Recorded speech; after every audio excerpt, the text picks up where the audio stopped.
வீட்டுக்குள்ளே இருந்தேன்னா நான் சொல்லுறப்படி தான்ப்பா கேட்கணும், என்னை கேட்டு தான் நீ பேசணும், அதை தாண்டி நீ எதையும் பேசிக்கிடக்கூடாது, நீ யாரையும் விமர்சிக்கிறதுக்கு தகுதி கிடையாது.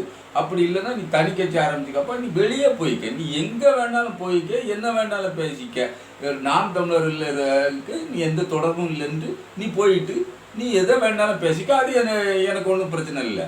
நீ அண்ணன் திருமாவளவனை விமர்சிக்கிறதோ இல்லை வேறு யாரையோ கண்டபடி விமர்சிக்கிறதுக்கோ உனக்கு நான் எந்த அனுமதியும் கொடுக்கல. நீ அந்த மாதிரியான இது நான் ஒன்று நிறையா சகிச்சிட்டேன், ஏகப்பட்டாலும் சகிச்சு தொலைச்சிட்டேன்.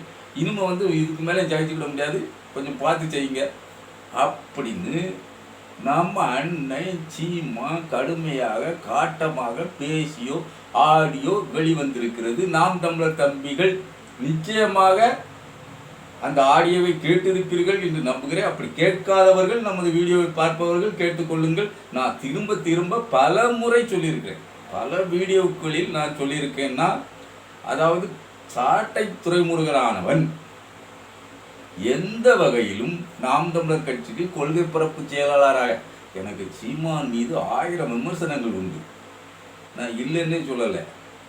அதாவது யாருக்கு யார் பெட்டர் அப்படின்னு பார்க்கணுங்கள. இந்த சாட்டை துரைமுருகன் எந்த விதத்திலும் ஆகாது. ஒரு பச்சையா ஒரு கட்சியினுடைய கொள்கை அதாவது மூன்றாந்தர பேச்சாளர் போல பேசுகின்ற ஒரு மனிதன் நிச்சயமாக அவர் ஒரு கட்சியினுடைய கொள்கை பரப்பு செயலாளராக இருக்க முடியுமா? நாம் தமிழர் கட்சியினுடைய கொள்கை நீ மஞ்சப்பொடி தடவை வை நான் வாரேன் அப்படின்னு சொல்லுதுதான் நாம் தமிழர் கட்சியினுடைய கொள்கையாக இருக்க முடியுமா? அவன் நாம் தமிழர் கட்சியினுடைய கொள்கை பரப்பு செயலாளர் இருந்ததுக்கு இதுதான் அருகதையா, இதுதான் தகுதியா நான் பல முறை கேட்டிருக்கேன், பல வீடியோக்களில் கேட்டிருக்கேன். இந்த வகையாலேயே நான் அண்ணன் சீமானோடு பெரிய அளவில் கருத்து முரண்படுகிறேன். நான் ஒரு சாதாரணமான ஆள் தான், நான் கருத்து முரண்பட்ட உடனே அண்ணன் சீமானுக்கு எந்த இறக்கமும் வந்துவிட போறதில்லை. ஆனால் உன் கட்சிக்கான மரியாதை கூடுமா? கூடவே கூடாது. இந்த மாதிரியான கீழ்த்தரமான நாகரிகமற்ற ஒரு மனிதனை அநாகரிகமாக அவதூறாக பேசக்கூடிய வாயில சரளமாக இப்போ ரஜினிகாந்தினுடைய உறவுகளை அவருடைய குடும்பத்தை பற்றிலாம் எத்தனை கீழ்த்தரமாக, அதே மாதிரி திமுகவுடைய மாவட்ட செயலாளர்களை பற்றிலாம் எத்தனை கீழ்த்தரமாக இந்த நாம் தமிழர் கொள்கை பரப்பு செயலாளர் சாட்டை துரைமுருகன் இந்த மாமா பேசியிருக்காங்கிறது உங்கள் அனைவருக்கும் தெரியும். அது சம்பந்தமாக தான் இப்போ என்ன பேசினா அப்படிங்கிறத அண்ணனுக்கு தெரியப்படுத்திட்டாங்க. என்ன பேசியிருக்காங்கன்னா, திருமாவளவன் அவர்களை கடுமையாக சாடி பேசியிருக்கான். அப்படி பேசியவன் இன்னொரு பக்கம் என்ன சொல்லுதான், நான் காங்கிரஸை தான் சாடி பேசினேன், அண்ணன் திருமாவளவனை சாடி பேசலை, அதுக்கு வாய்ப்பு இல்லை அப்படின்னு சொல்லுதான். ஆனால் அவன் பேசியது அண்ணனுக்கு தெரிஞ்சு போச்சு. ஏன்னா நம்ம அண்ணன் சீமான் அவர்களுக்கு தெரிந்ததுனால் அவர் கடுமையாக கூப்பிட்டு அவர் என்ன பேசி என்ன சொல்லியிருக்காரு அப்படிங்கிறத நம்ம கொஞ்சம் பின்னாடி பார்ப்போம். அவர் அண்ணன் சீமான் என்ன பேசியிருக்காரு சாட்டை துரைமுருகனை பற்றி அப்படிங்கிறத நம்ம கொஞ்சம் பின்னாடி பார்ப்போம். அதற்கு முன்னாடி இவனை பற்றி நம்ம பேச வேண்டியது, இவன் நல்லா அண்ணன் பேரை சொல்லி நாம் தமிழருங்கிற அந்த உறவு பாலத்தை வளர்த்து பெரிய அளவில் நான் வெளிநாடுகளில் வசூலித்த பணத்தினுடைய பெரும்பங்க நாம் தமிழருங்கிற உறவு முறையில் ஆட்டையை போட்டது உண்மை. அதற்கான நிறைய தகவல்களை நாம் தமிழர் தம்பிகள் நிறைய பேர் சொல்லியிருக்காங்க. நம்ம வெளியில் இருக்கோம், நம்ம அதை போய் கேள்வி கேட்க முடியாது. அண்ணன் சீமான் தான் அதை கேட்டுக்கணும், கோவிச்சுக்கணும். பல முறை இந்த சாட்டையை வெளியேற்றியிருக்கிறார் அண்ணன் சீமான், பல முறை வெளியேற்றிருக்கிறார். உன் பேச்சு சரியில்லை, அதெல்லாம் உன்னுடைய நடவடிக்கை சரியில்லை, அதெல்லாம் நீ கட்சிக்கு விரோதமாக இருக்க அப்படின்னு சொல்லி வெளியேற்றிருக்கிறார். ஆனால் சாட்டை துரைமுருகன் அவர்கள் திரும்பவும் உள்ளே சேர்ந்துருக்காரு. எப்படி உள்ளே சேர்ந்துருக்காரு? இது எதனால் சாத்தியமாகிறது? எங்கேயோ ஒரு தப்பு இருக்கு. அதாவது எல்லாரும் சேர்ந்து குடித்தாங்கல்ல, ஒரு கூட்டத்தில் குடித்தாங்கல்ல, ஹியூமாயின் இன்னும் மற்றும் பலர் அப்படின்னு குடித்தாங்கல்ல, அதை ரகசியமாக, அதாவது குடிக்கிறது அவர்களுடைய இது, அதை தனிப்பட்ட விடயமாக நம்ம பார்த்து பேச வேண்டியதில்லை. அப்படி அவர்கள் ஒன்று சேர்ந்து குடித்ததை, அதாவது மது அருந்தியதை ரகசியமாக படம் எடுத்து வெளி உலகிற்கு தெரியப்படுத்தியது அன்று சாட்டை துரைமுருகன். அந்த சாட்டை துரைமுருகனிடம் சீமானினுடைய ஏதோ ஒரு குடுமி ஏதோ ஒன்று சிக்கி இருக்கிறது அப்படின்னு எல்லாரும் சந்தேகிக்காங்க. என்ன பொறுத்தளவில் சீமானுக்குரிய ஒரு ரகசியம் சாட்டையிடம் சிக்கி இருக்கிறது என்றால் அதை நீங்க என்னன்னு புரிஞ்சுக்கிட்டதை விட நான் சொல்றது என்ன சொல்லுதுன்னா, என்னுடைய கருத்து இல்லை, அதாவது இதுவரை நடந்து கொண்ட நடப்பின்படி விஜயலட்சுமி அவர்களுக்கு 50,000 ரூபாய் அவருடைய வங்கி கணக்கில் செலுத்தியது யாரு? சாட்டை துரைமுருகன். அப்போ சாட்டை துரைமுருகனிடம் என்னவெல்லாம் தகவல்கள் சேர்ந்திருக்க வேண்டும் என்பதையும் நீங்கள் யூகித்துக் கொள்ள வேண்டும். இரவோடு இரவாக 50,000 ரூபாய் விஜயலட்சுமி அவர்களுடைய வங்கி கணக்கில் சாட்டை துரைமுருகன் தான் செலுத்துகிறார். விஜயலட்சுமியோடு சாட்டை துரைமுருகன் தொடர்ந்து கதைத்து கொண்டிருக்கிறார். விஜயலட்சுமியும் சாட்டை துரைமுருகனோடு தொடர்ந்து கதைத்து கொண்டிருக்கிறார். இரவோடு இரவாக அவர்களுடைய வழக்கறிஞர்கள் விஜயலட்சுமி அவர்களை சந்திக்கிறார்கள். சந்தித்து இரவோடு இரவாக எல்லாமே கொண்டு கையெழுத்து வாங்கியாச்சு, வாபசுங்கிற கையெழுத்தை வாங்கியாச்சு. அப்போ இதில் என்ன நடந்தது, என்ன மாற்று மர்மங்கள் நடந்தது? விஜயலட்சுமி அவர்கள் மிரட்டப்பட்டாரா, இல்லை விஜயலட்சுமி அவர்களுக்கு நடந்தது என்ன, அல்லனா ரகசியங்கள், பூட்டி வைத்த ரகசியங்கள் இவர் எப்படி அறிந்து கொண்டார் அப்படிங்கிறது தான் முக்கியமான பிரச்சனை.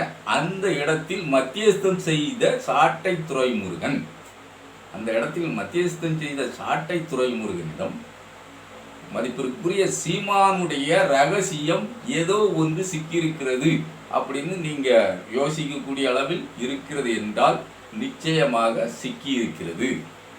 அந்த ரகசியத்தின் பொருட்டு தான் அது. அந்த ரகசியம் இப்போதில்லை, ஏற்கனவே ஆரம்ப காலத்திலே அந்த ரகசியம் சிக்கி இருக்கிறது.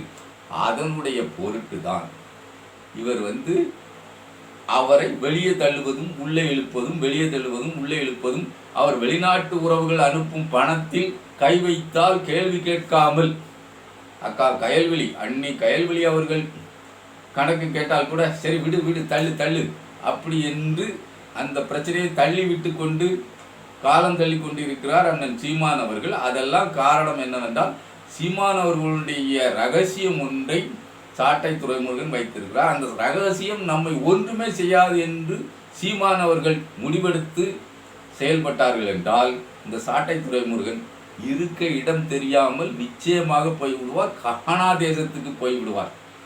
சீமான் இல்லாமல் சாட்டை துரைமுருகன் இல்லை, சீமான் இல்லாமல் இடும்பவனும் கார்த்திக் இல்லை, சீமான் இல்லாமல் குமாயின் இல்லை, ஹிம்லர் இல்லை, வேனரசு இல்லை. சீமான் இல்லாமல் அந்த கட்சியில் யாரும் இல்லை. இரண்டாம் கட்ட தலைவர்கள் என்று சொல்லிக் கொள்ளக்கூடிய யாருமே சீமான் இன்றி இயங்கவே முடியாது. சீமான் தான் கட்சி. நாம் தமிழர் கட்சி என்றால் சீமான் தான் கட்சி, சீமானுக்காகத்தான் கட்சி, கட்சிக்காகத்தான் சீமான். அதாவது கட்சிக்காகத்தான் சீமான் என்று நான் மிகைப்படுத்தலை, அதை மிகைப்படுத்தலை. கட்சிக்காக சீமான், சீமானுக்காக கட்சி என்றால் அவர் அந்த அளவில் அதை கை கொண்டு வருகிறார். அவருடைய பேச்சாற்றலால், அவருடைய தொடர் முயற்சியால் தான் கட்சி இருக்கிறது. அந்த வகையில் அந்த கட்சியில் ஒட்டி கொண்டிருக்கின்ற இந்த இரண்டாம் கட்ட தலைவர்கள் என்று சொல்லிக்கொள்கிற இடும்பவன கார்த்திக்கு, சாட்டை துரைமுருகன், குமாயின், ஹிம்லர், இன்னும் 2 அல்லற சில்லறைகள் இருக்காங்க. இந்த பாக்கியராஜன் ஒருத்தன் இருக்கான் பாருங்க, அவன் படு பயங்கரவாதி. அவங்கிட்டையும் நம்ம அண்ணன் சிக்கிக்கிட்டு இருக்காரு. இவர்களை எல்லாம் வெளியேற்றி விட்டு தூய தொண்டர்களை வைத்து அண்ணன் கட்சி நடத்தினால் அது கட்சியாக இருக்கும். அண்ணனை ஏற்கக்கூடிய ஒரு இயக்குனராக பாக்கியராசன் என்ற ஒருத்தன் இருக்கிறான். நான் வீடியோவில் ஒன்றை பேசினால் அது நிச்சயமாக சரியாக இருக்கும். அந்த அளவில் தான் நான் புரிந்து கொண்டு தான் பேசுகிறேன். நீங்கள் ஏற்பது ஏற்காது அது உங்கள் விருப்பம். நான் அதில் எந்த வித தடங்களும் சொல்லலை. நான் பல முறை சொல்லியிருக்கேன், சாட்டை துரைமுருகனை கையில் வச்சுக்கிட்டாருங்க, இப்போ மாமா பைய அப்படின்னு சொல்லியிருக்கேன். இப்போ சமீபத்தில் கூட ஒரு வீடியோ போட்டிருந்தேன். அதாவது நிம்மி மாமிக்கு காவடி தூக்கும் சாட்டை அப்படின்ட்டு. நிம்மி மாமிக்கு காவடி தூக்கும் சாட்டை. உண்மையாகவே அந்த அம்மாவுக்காக காவடி தூக்கி ஆடினது சாட்டை துரைமுருகன். அதாவது 10-12 லட்சம் சந்தாதாரர்களை உருவாக்கி இவன் யூடியூப் உலகில் பல லட்சங்கள் எனக்கு எந்த வித பொறாமையும் இல்லை. நான் 10 பைசா கூட சம்பாதிக்கல. எனக்கு பொறாமலாம் கிடையாது. அவர் நல்லபடியாக இருக்கட்டும். சாட்டை துறைமுறைகளில் எவராக இருந்தாலும் நல்லபடியாக இருக்கட்டும். எனக்கு அதில் எந்த வித பொறாமையும் கிடையாது. பல லட்சங்கள் சம்பாதிக்கக்கூடிய அளவில் வளர்ந்து விட்டார் சாட்டை துறைமுருகன் என்றால் அதற்கு முழு முதற் காரணம் அண்ணன் சீமானும் சீமானுடைய தம்பிகளும் தானே அன்றி வேறு தனிப்பட்ட நபர்கள் யாரும் சாட்டையுண்ட பேச்சில் மயங்கி உள்ளவரல. முழுக்க முழுக்க தனிமனித தாக்குதலில் மற்ற தலைவர்களை பற்றி இப்போது தற்போது பார்த்துக்கிட்டா தொடர்ந்து செந்தில் பாலாஜி அவர்களை பற்றி ஜாமீன் கிடைக்கல, அது கிடைக்கல, 15வது முறை தள்ளுபடி ஆகுது. செந்தில் பாலாஜி வீட்டில் ரைடு, அங்குலமங்கலமாக ரைடு, அவர் தம்பி கட்டக்கூடிய வீட்டில் அங்குலமங்கலமாக அளவு எடுத்துக்கொண்டு அழைகிறார்கள். இதெல்லாம் யாருக்கும் தெரியாததா? இப்படி தான் அங்குலமாக அளவு எடுக்காங்கன்னா அமலாக்கத்துறையினுடைய எடுபிடித்தனம் கெடுபிடி எல்லாம் யாருமே தெரியாமல் இருக்காங்களா? மக்கள் எல்லாம் புரியாமல் இருக்காங்களா? எதனாலலாம் இந்த மாதிரியான வேலைகள் நடக்கும், இந்த மாதிரி திட்டமிடல் நடக்கு? திமுகவோடு கூட்டணி அமைக்க அவர்கள் முயற்சிக்கிறார்கள். திமுக அதற்கு ஒத்து வரவில்லை, கொள்கை ரீதியாக ஒத்து வரவில்லை. அப்போ அதற்கான கெடுபிடிகளை அவர்கள் செய்து கொண்டு இருக்கிறார்கள். அது கூட புரியாத தற்கூரியாவா சாட்டை துறைமுருகன் இருக்கிறாங்க? இல்லை, சாட்டை துறைமுருகனுக்கு கொடுக்கப்பட்ட அசைன்மெண்ட் அதுதான். திமுகவை கடுமையாக சாட வேண்டும், எங்களுக்கு ஆதரவாகவும் பேச வேண்டும், எந்த விதத்திலாவது எங்களுக்கு ஆதரவாக நீங்கள் பேச வேண்டும். ஏன்னா உங்கள் சேனல் படுபயங்கரமாக வளர்ந்துட்டு நீங்கள் நாம் தமிழருங்கிற ஒரு கட்சியில் பொதுச் செயலாளராக இருந்துக்கிட்டு, அதாவது கொள்கை பரப்பு செயலாளராக இருந்துக்கிட்டு எங்களுக்கு ஆதரவாகவும் பேசினால் எங்களுக்கு ஒரு கிரிப்பு கிடைக்கும். அதாவது பிஜேபிக்கு ஒரு வளர்ச்சி கிடைக்கும். அப்போ இவர் நடுநிலையோடு பேசுகிறார், அப்போ பிஜேபி நல்ல பாதையில் போகுது அப்படின்னு அண்ணனை அப்போ இந்த நிலையில தான் அவர் பேசுகிறார். அப்போ அண்ணனை மட்டம் தட்டுகிறார். அண்ணன் 2 பக்கமும் அடிப்பார், திமுகவையும் அடிப்பார், பிஜேபியும் அடிப்பார். ஆனால் அதுக்கும் நம்ம விமர்சனம் வைப்போம். நம்ம விமர்சனம் வைக்கலன்னு சொல்லலை, அண்ணனுடைய ஓர பார்வை தவறு அப்படின்னு சொல்லி நம்ம விமர்சனம் வைப்போம். ஆனால் அண்ணனுடையது அரசியல். அவருக்கு அதில் ஆதாயம் இருந்தாலும் இல்லாட்டாலும் அரசியல் ஆதாயத்தை தேடிக்கொண்டிருக்கிறார். நம்ம அதில் பொய்யே சொல்லலை. அண்ணன் அரசியல் ஆதாயத்துக்காக இந்த மாதிரியான விமர்சனங்களை வைக்கிறார். ஆனால் சாட்டை துறைமுருகன் ஆதாய சுதாடி, பண ஆதாயத்திற்காகத்தான் திமுகவின் மீது விமர்சனம். அந்த விமர்சனத்தை வைப்பதை பற்றி நமக்கு ஒன்றும் கவலை இல்லை. ஆனால் அந்த காவடி, பிஜேபிக்கு காவடி தூக்கி ஆடுதாரு பாருங்க, அதுதான் பிஜேபியினுடைய அசைன்மெண்ட். காசு வாங்கிட்டாரு. அதனால சவுக்கு சங்கருக்கும் இவருக்குமான பிரச்சனைகள்லாம் பெரிய அளவில் வெடித்ததே காரணம். யார் நல்ல விசுவாசி, யார் நல்ல அடிமை, யார் நல்ல காவடி தூக்குபவர் அப்படிங்கிற அந்த போட்டியில தான் அவர்கள் இருவருக்குமான பிரச்சனையும் எழுந்தது. அதை அண்ணன் சீமான் உணராமலும் இல்லை. இதை உணராமல் இருந்தால் சீமான் அவர்கள் தன்னுடைய கட்சியை இழக்க நேரிடும். தன் கையை விட்டு பிடுங்கிக்கிட்டு போகக்கூடிய அளவில் சாட்டை துறைமுருகனும் வலு வந்துவிடும். அதாவது உங்களுடைய பைலா என்ன சொல்லுது, உங்களுடைய கட்சி பைலா என்ன சொல்கிறது என்பதை முழுமையாக படித்து பார்த்தால்தான் தெரியும். அப்போ நான் அதை முழுமையாக உங்கள் கட்சி பயிலாவை படித்து பார்க்கல. அப்படி உங்கள் கட்சி பயிலாவை படித்து பார்த்தால் சாட்டை துறைமுருகன் ஒருங்கிணைப்பாளர்களை, உங்கள் கட்சியினுடைய ஒருங்கிணைப்பாளர்கள் 12 பேர் இருக்கீங்களா, அவர்களில் பெரும்பகுதியினரை அவர் கைப்பற்றுவதற்கு தளம் அமைத்திருக்கிறார் என்ற அபாயச்சங்கை நான் இப்போது ஒலிக்கிறேன். அதை நீங்கள் தான் பார்த்துக்கணும் தம்பிகளே. அதாவது நாம் தமிழர் தம்பிகளாக இருக்கின்ற உறவுகள், நான் உங்களை கடுமையாக திட்டுகிறேன், பெருமுட்டிங்கிறேன், விசனப்படுகிறேன், விமர்சிக்கிறேன், கடுமையாக விமர்சிக்கிறேன். ஆனாலும் நாம் தமிழர் கட்சி அப்படிங்கிற, அதாவது உங்களுடைய கட்சியுடைய கோட்பாடு, கொள்கையில், அண்ணனுடைய பேச்சில், அவருடைய முழக்கத்தில், சீற்றத்தில் எனக்கு நிறைய மாறுபாடுகள் இருக்கிறது, கருத்து முரண்பாடுகள் இருக்கிறது. அதை நான் கடுமையாக எதிர்க்கிறேன், கடுமையாக விமர்சிக்கிறேன், கடுமையாக அண்ணனை திட்டுகிறேன். அதில் எந்த மாற்று கருத்தும் இல்லை. ஆனால் இந்த பிஜேபிங்கிற விஷம் தமிழ்நாட்டிற்குள் ஊடுருவாமல் பாதுகாத்து கொண்டிருக்கும் ஒரு அரணாக நாம் தமிழர் கட்சியை நான் பார்க்கிறேன். அந்த வகையில் அண்ணன் பின்தங்கிவிடக்கூடாது, சாட்டை துறைமுருகனிடம் கட்சியை காவு கொடுத்து விடக்கூடாது என்று நான் மிகுந்த கவலையோடு இருக்கிறேன். இது என்ன சாதாரணமாக இவன் பேசிக்கிட்டு இருக்கான்னு நினைக்காதீங்க. இவன் சும்மா நம்மளை கிளி ஏற்படுத்துவதற்காக பேச ஒரு பச்சை பொய் பழனிசாமி நினச்சிக்கிட்டாங்க. நிச்சயமாக பச்சை பொய்யாக எதையும் பேசலை. அதற்கான எல்லா வடிவங்களையும், எல்லா திட்டங்களையும் சாட்டை துரைமுருகன் செய்து கொண்டிருக்கிறான். ஏன் இப்போ அவன் வந்து அண்ணனுக்கு பப்ளிக்காகவே கடிதம் எழுதலாமே, நான் செய்தது தவறு தானே, நான் இனிமேல் இந்த மாதிரியான தவறுகளை செய்ய மாட்டேன், பப்ளிக்காக ஒரு கடிதம் எழுத வேண்டியதானே, கடிதம் எழுதி மன்னிப்பு கேட்க வேண்டியதானே. அப்படி ஏன் கேட்க மாட்டேக்கான்? இதுவரை கேட்கவில்லை. அண்ணனுடைய ரகசியங்கள் அவனிடம் எது இருந்தாலும் சரி, அண்ணன் அதில் இருந்து திமிரி எழ வேண்டும். சீமானால் முடியும், அண்ணன் திமிரி எழலாம். அவன் என்ன வீடியோ ஆதாரம் வேணாலும் வச்சுக்கிட்டு இருக்கட்டும். விஜயலட்சுமியே தள்ளி மேல் வந்தாச்சு. விஜயலட்சுமி மேட்ரே ஓவர் ஆயிடுச்சு. இவன் எதையும் கிளப்பியா அண்ணனை இன்னும் இதை தள்ளிட போகுது. அண்ணன் அதெல்லாம் பயப்பட வேண்டியதில்லை. நாம் தமிழர் தம்பிகள் வந்து சாட்டை துரைமுருகனிடம் ஜாக்கிரதையாக இருக்க வேண்டும். சாட்டை துரைமுருகனை நீங்கள் புறந்தள்ள வேண்டும் அப்படிங்கிறது தான் நம்மளுடைய எண்ணம். அதுக்காக நீங்கள் பண்ணுங்க, பண்ணாமல் போங்க, அதெல்லாம் கச்சை உடைச்சிட்டு போங்க, அதை பற்றி ஒன்றும் இல்லை. சரி, இப்போ அண்ணன் சீமான் அவர்கள் சாட்டை துரைமுருகனை பற்றி என்ன பேசியிருக்கிறார், அவருடைய ஆடியோ வந்திருக்குல்ல, அதை நீங்கள் பார்த்து தெரிஞ்சுக்கிடுங்க. போட்டுருவோம். பாரு, நீ என்ன பண்ணி வச்சிருக்கேன். இந்த மதுரையில் இருக்கிற மாநிலம் அண்ணன் மேலே ரொம்ப அன்பு உள்ளவன். என்னத்தையாவது பேசி வைக்கிறேன். நான் ஒவ்வொரு நாளும் ஒன்றால் பெரிய இடையூறாக இருக்குது. ஒன்றுலேருந்து வெளியில் நின்றுட்டு நீ என்னத்தையாவது பேசிட்டு போ. இதுக்குள்ளே இருந்தால் என்னை கேட்காம நீ எதையும் பேசக்கூடாது. உனக்கு கட்சி வேணும், அண்ணன் வேணும்னா நான் சொல்கிறது என்னை கேட்டு தான் பேசணும். இந்த கோட்டுக்குள்ளே தான் நின்று விளையாடணும். இல்லை நீ வெளியில் போயிட்டு நீ விளையிட்டு நீ என்ன வேணாலும் பேசு.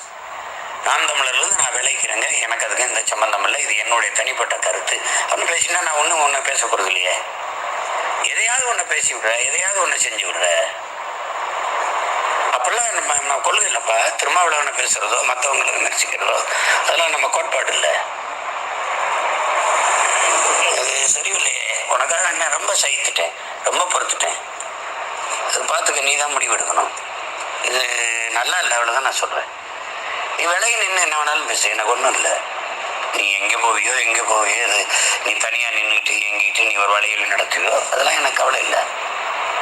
அது ஓ விருப்பம்.